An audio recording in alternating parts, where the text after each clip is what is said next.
high grade. Rhythm rako Jonano fura gate. This tune will kill somebody. Sakumeta simtanzo munhu wese anogona. Bati pa pandemic ndati ndimbokena. Oskiti ndiperi ndimbochuna. Ndifadze mafanzi akangane corona. Simtanzo munhu wese anogona. Bati pa pandemic ndati ndimbokena. Oskiti ndiperi ndimbochuna. Ndifadze mafanzi akangane corona. Chekutanga Mwari ndo mutenda. Vakapa Oskiti tarenda. Vekuimba isungoma tokanda. No retreat, no surrender. Ndiri kuda kuenda mberi ndichifadza hama neshamwari. Chimbungu ndengu kuna Oskiti hazviperi, nekuti chipo chakabva kuna Mwari. Simtanzo munhu wese anogona. Bati pa pandemic ndati ndimbokena.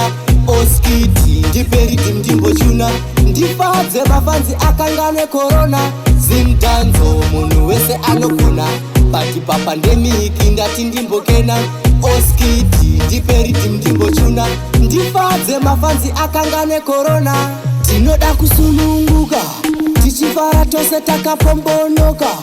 Oskiti ati pangoma rinonaka. Pangoshota akatanziki kusuka. Kusakanganwe nakadhula tichidya maranzi nemadola. Selecta simba ngoma vachipula.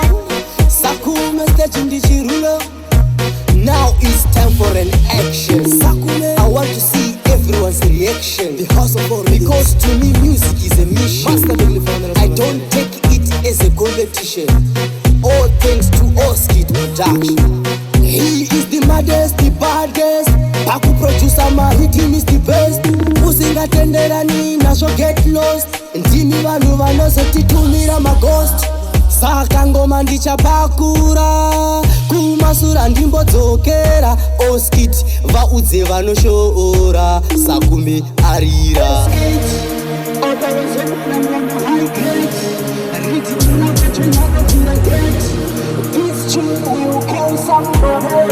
Sakumeta simtanzo munhu wese anogona.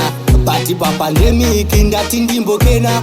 Oskiti ndiperi ndimbochuna. Ndifadze mafanzi akangane corona. Simtanzo munhu wese anogona. Bati pa pandemic ndati ndimbokena. Oskiti ndiperi ndimbochuna. Ndifadze mafanzi akangane corona.